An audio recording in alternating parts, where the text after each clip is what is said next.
黃先生，你去邊處啊？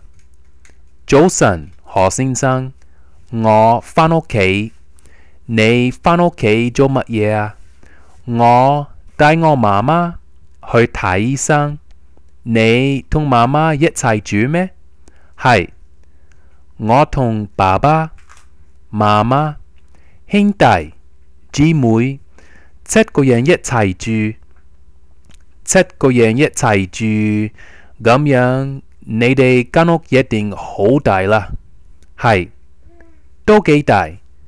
對唔住，何先生，我要走啦。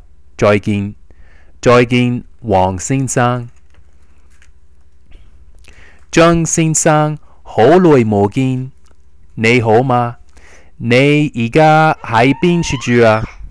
我而家住喺香港花園道28號3樓。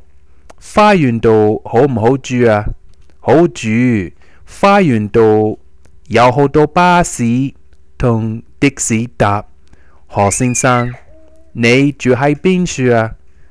我正住喺咖啡街73號地下。你有時間請你坐啦。你有心。你間屋有車房嗎？